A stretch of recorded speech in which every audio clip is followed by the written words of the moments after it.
Bien le bonsoir et bienvenue dans cette nouvelle vidéo. Si t'es là, c'est que t'aimes le cinéma autant que moi. Et ce soir, on va parler de quelque chose d'un peu différent. On va pas parler d'un film ou de films sous-cotés, de films oubliés, etc., etc. Mais de ce qui se passe sur un tournage quand ça devient une tragédie. Il y a des films qui portent quelque chose de lourd. Des tournages où la fiction et la réalité se sont mélangés de la pire des façons possibles.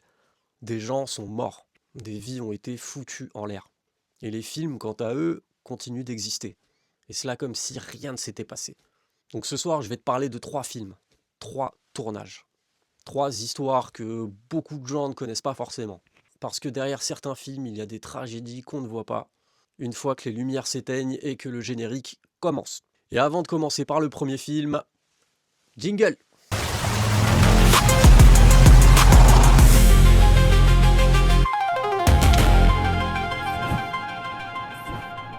Et on commence en 1993 avec le film The Crow avec Brandon Lee. Nous sommes à Wilmington, en Caroline du Nord. Il est 2 heures du matin sur le plateau de The Crow. Brandon Lee, alors âgé de 28 ans, prépare une scène. Une scène qu'il a dû répéter des dizaines de fois. Une scène assez simple au demeurant. En gros, il doit entrer dans un appartement et se faire tirer dessus. Mais ce que personne ne savait ce soir-là, c'est qu'un petit morceau de balle était coincé dans le canon d'un revolver. Quand la balle à blanc a été tirée pendant la scène, eh bien le petit morceau de balle, lui, est parti comme une vraie balle. Brandon Lee est tombé et l'équipe a mis plusieurs secondes à se rendre compte de ce qui était en train de se passer. Brandon Lee est décédé quelques heures plus tard à l'hôpital. Et ce qui me reste dans la tête, dans cet effroyable timing, c'est que Brandon Lee devait se marier 17 jours après cette tragédie.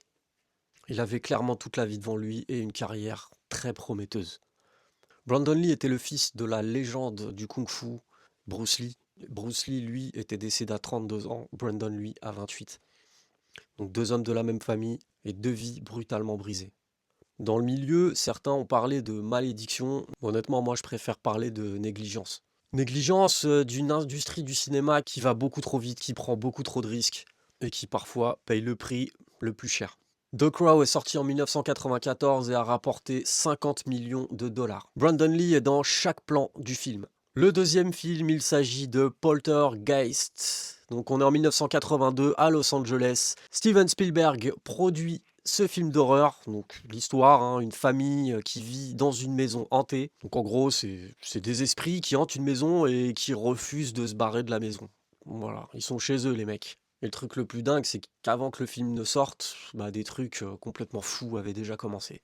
Alors dans le film, il y a une scène avec une piscine où il y a des squelettes qui remontent à la surface, enfin bref. Et ben la prod a décidé d'utiliser des vrais squelettes humains. Oui, oui, oui. De vrais corps, et tout ça pour une question budgétaire, parce que ça coûtait moins cher. Et l'actrice JoBeth Williams, donc qui a tourné la scène dans la piscine, ignorait complètement que c'était des vrais squelettes. On lui a dit après. Quelques mois après la sortie du film, Dominique Dune, l'actrice qui joue la fille aînée, est étranglée par son ex devant l'allée de sa maison. Certains disent qu'il avait mis la BO du film pour couvrir ses cris. C'est atroce.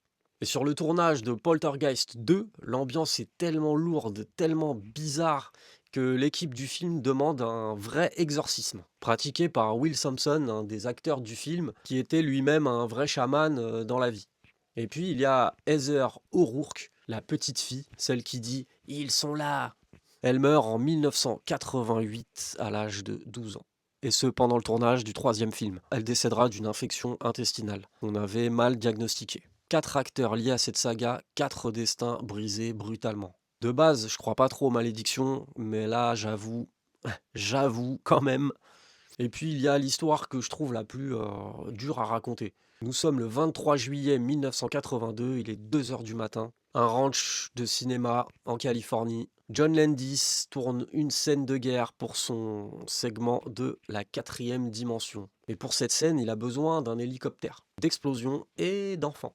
Micah Dean Le, 7 ans, Ronnie Chin Yi Chen, 6 ans, sont embauchés en douce, en pleine nuit, contre la loi californienne qui interdit aux enfants de bosser la nuit et en plus en présence d'explosifs. Ils étaient un petit peu dingos à l'époque quand même. Pour le coup, là, il y a vraiment des adultes qui étaient dans la 4e dimension. Parce que, quand même. L'acteur principal, Vic Morrow, 53 ans, tient les 2 gamins dans ses bras pendant la scène. L'hélicoptère vole de plus en plus bas. Landis crie depuis le sol, plus bas encore, plus bas encore. Et puis, quelque chose va merder, forcément. Une explosion touche le rotor de l'hélicoptère. L'appareil perd le contrôle, les pales s'abattent. 3 personnes meurent sur le coup. Et il y a une phrase que Vic Morrow aurait dite quelques minutes avant la prise. « Je dois être fou pour faire ce plan, j'aurais dû demander une doublure. » Il savait. Quelque chose en lui savait. C'était une scène beaucoup trop ambitieuse, beaucoup trop dangereuse. John Landis sera poursuivi pour homicide involontaire. C'est la première fois dans l'histoire du cinéma qu'un réalisateur se retrouve au tribunal pour ce qui s'est passé sur son plateau. Il sera acquitté, mais par contre, Steven Spielberg, son pote de toujours, ne lui adressera plus jamais la parole. Et cette scène où 3 personnes sont décédées, ne sera jamais montrée dans le film. Donc 3 films, 3 histoires et une question qui reste. Quand tu regardes The Crow, tu regardes un homme qui savait pas que c'était son dernier tournage. Quand tu regardes Poltergeist, tu regardes des acteurs qui ont vécu quelque chose qu'on peut pas vraiment expliquer. Quand tu regardes la 4e dimension, tu regardes les traces d'une nuit qu'Hollywood préférerait clairement oublier. Le cinéma a ce truc bizarre de rendre immortel ce qu'il a parfois détruit. Brandon Lee est là, sur chaque plan, présent et absent en même temps, faisant vivre sa légende. C'est peut-être ça le vrai sens du mot maudit. Pas une force surnaturelle, mais juste une trace qui reste dans le temps, qui reste à travers des images. Si cette vidéo t'a plu, lâche un like et n'hésite pas à t'abonner. Et je te dis à très vite pour une prochaine vidéo. Ciao!